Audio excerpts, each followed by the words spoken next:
मैंने सुनसान हाईवे पर मौजूद बर्गर किंग आउटलेट में नौकरी की।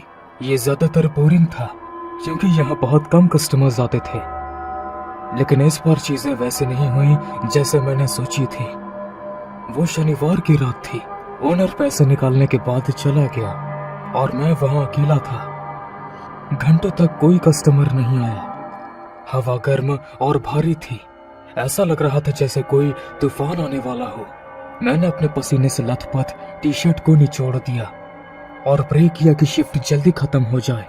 मैंने अपने बगल की खिड़की से हाईवे को देखा। मैंने सड़क पर एक ट्रक को तेज गति से आते हुए देखा। उसकी आवाज सुनकर मेरे कान में दर्द होने लगा। लेकिन मेरा मूड तब खराब हो गया जब उस ट्रक ने अपने पीछे मरे हुए लोमड़ी की लाश फेंक दी। मैं ये देखने के लिए उसके पास गया कि क्या वो जिंदा है। मैं ये सोचकर बाहर गया कि मैं इसे इसके दुख से निकाल दूंगा। जल्द ही ये क्लियर हो गया कि इसकी कोई जरूरत नहीं थी। मैं उसके पास गया और अपने शूज की नोक का इस्तेमाल करके उसे सड़क के किनारे पर धकेल दिया, जहां उसके फिर से टकराने और मतली वाले धब्बों में बदलने का कोई खतरा नहीं था। मुझे पता था कि सुबह तक उसका मांस जंगल में रहने वाले अन्य जानवर खा जाएंगे। ये तो मौत है, मैंने सोचा और वापस काउंटर की ओर चला गया। जैसे ही मैं रेस्टोरेंट में एंटर हुआ, मैंने काउंटर के पास बर्गर किंग मैस्कॉट की तरह कपड़े पहने एक आदमी को खड़ा देखा। जैसे ही उसने दरवाजे की घंटी सुनी, वो अलर्ट हो गया और उसका चेहरा मेरी तरफ हो गया और उसने भारी आवाज में कहा, मुझे लगा कि यहाँ हर कोई मर गया है। न केवल यह हंसी डरावनी थी, बल्कि उसने जो अभी कहा था वो भी काफी अजीब था। मैंने अजीब सी मुस्कान दी और कहा, तुम क्या ऑर्डर करना चाहते हो दोस्त? मैं तुम्हारा दोस्त नहीं हूँ, मुझे किंग बुलाओ। मुझे एहसास हुआ कि वो कैरेक्टर में बहुत ज्यादा डूब गया है। बिना किसी बहस के मैंने उसका ऑर्डर नोट किया। उसने फ्राइज, एक बर्गर और एक सोडा का ऑर्डर दिया। बस इतना ही। टॉयलेट की चाबियां भी। टॉयलेट का दरवाजा खुला है, आप जा सकते हैं राजा जी। वो वॉशरूम चला गया और मैं ऑर्डर तैयार करने के लिए ग्रिल की ओर मुड़ गया। 10 मिनट बाद मैंने खाना बाहर निकाला, लेकिन उस कस्टमर का कोई अता पता नहीं था। बस 15 मिनट और खाना ठंडा होने की करीब होने पर था। मैंने जांच करने का फैसला किया। मैं वॉशरूम में गया और दरवाजा खटखटाया। आपका खाना तैयार है मिस्टर? कोई जवाब नहीं आया। कुछ सेकंड्स बाद दरवाजे की कुंडी खड़खड़ाई और वो आदमी बाहर निकल आया। इस बार उसके बारे में कुछ अजीब था। उसकी आंखें खून से लथपथ थीं। उसके होंठ अत्यधिक लाल थे। उसने मुझे घूर कर देखा और फिर अपनी टेबल पर चला गया। जैसे ही वो मेरे पास से गुजरा, उससे एक गंदी बदबू आने लगी, जिस पर मैंने पहली बार ध्यान नहीं दिया था। टेबल पर बैठने के बाद उसने बहुत गंदी स्माइल के साथ अपने बर्गर को देखा और फिर मेरी तरफ देखा। फिर उसने अपना हाथ अपनी बाईं जेब में डाला और खून से सनी अंतड़ियों का एक बंडल निकाला। तो बदबू यहाँ से आ रही थी। अंतड़ियां एक छोटे जानवर की थी और मैं ये देखकर हैरान रह गया था कि ये आदमी उसे अपनी जेब में लेकर घूम रहा था। मैं अब और नहीं रुक सका। आखिर ये क्या बला है? तुम्हारे राजा का खाना। क्या तुम पागल हो? तुम्हारी हिम्मत कैसे हुई मुझसे इस तरह से बात करने की? इससे पहले कि मैं जवाब दे पाता, उसने बर्गर का बन उठाया और उसकी आंतड़ियों को पैटी के ऊपर रख दिया। क्या तुम सच में ये खाने वाले हो? हर राजा का अपना फेवरेट खाना होता है। मेरा रोडकिल है। ताजी रोडकिल से अधिक स्वादिष्ट कुछ भी नहीं होता। मैंने तुरंत अपना सिर हाईवे की ओर घुमाया। मुझे उस मरे हुए लोमड़ी की याद आई जिसे मैंने सड़क के किनारे पर धकेल दिया था। क्या ये आंतड़ियां उस लोमड़ी की थी?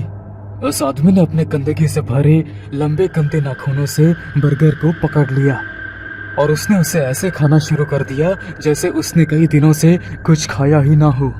वो जो भी काटता था उसे चबाता था और तेज आवाज निकालता था जैसे कोई ज़ॉम्बी बिना किसी कंट्रोल से खा रहा हो। मैं इस सब से विचलित हो गया और बोलना भूल गया। उसने बर्गर खत्म कर दिया, फिर उसने अपने होठों पर लगा खून चाटा। मैं टॉयलेट की ओर बढ़ा क्योंकि मेरे पेट में हलचल हो रही थी और मुझे महसूस हुआ कि पित्त मेरे गले की ओर बढ़ रही है। मैं उल्टी करने के लिए सिंक के पास गया और हालात और खराब हो गए। सफेद सिंक खून से भर गया था जिसे किसी ने धोने की कोशिश की थी, तो इसी वजह से उसे इतना समय लग रहा था। उसने चुपचाप मृत लोमड़ी की अंतड़ियों को उठाया, उसे अंदर लाया और इस बर्गर किंग टॉयलेट में गंदगी को धो दिया। ये आदमी साइको है। अचानक मुझे एक तेज धमाके की आवाज आई और मैंने जोर जोर से अलार्म बजने की आवाज सुनी। मैं बाहर आया और देखा कि वो आदमी रेस्टोरेंट में नहीं था। तभी मैंने देखा कि सड़क के किनारे एक नीली कार एक बड़े पेड़ से टकरा गई है। बर्गर किंग मैस्कॉट की पोशाक पहने वो आदमी अब कार के पास खड़ा था और कुछ देख रहा था। मैं उसके पास गया और देखा कि ड्राइवर की सीट पर एक औरत मरी हुई पड़ी है। सीट बेल्ट ना लगाने के कारण वो किसी तरह नियंत्रण खो बैठी और पेड़ से जा टकराई। उसका सिर स्टीयरिंग व्हील पर इतनी जोर से टकराया कि उसका चेहरा बुरी तरह से टूट गया। ये बताना मुश्किल था कि वो कैसे दिखती थी।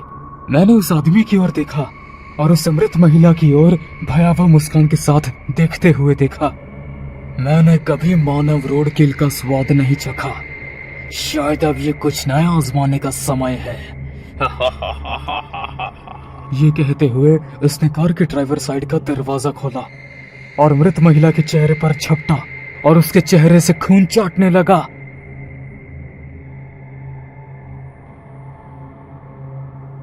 मेरे सिर में दर्द होने लगा और मैं सड़क पर बेहोश हो गया। जैसे ही मैंने आंखें खोली तो तेज सायरन की आवाज सुनकर मेरी नींद खुल गई। रेड और ब्लू लाइट की चमक ने मेरी आंखों को धुंधला कर दिया।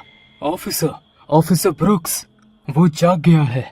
जैसे ही मेरी सेंसेस नॉर्मल होने लगी, मैंने पाया कि मैं एक एम्बुलेंस के अंदर लेटा हुआ था और एक पुलिस कर्मचारी मेरे ठीक बगल में बैठी थी। वो सब मुझे शक की नजर से देख रहे थे। क्या हुआ था? एक और एक लंबा पुलिस वाला एम्बुलेंस के पास आया और मैं धीरे से स्ट्रेचर से उठ गया। उसने दृढ़ आवाज में कहा, क्या तुम उस बर्गर किंग आउटलेट में काम करते हो? हाँ, करता हूँ। क्या तुम बता सकते हो कि उस औरत को किसने मारा? ये कहते हुए उसने उस कार की ओर इशारा किया।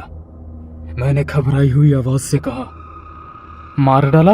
आप ये क्या कह रहे हैं? वो एक एक्सीडेंट था। उसकी कार एक बड़े पेड़ से टकरा गई, इसलिए मैं रेस्टोरेंट से बाहर आया था। सच में? फिर उसका आधा चेहरा गायब क्यों है? क्या?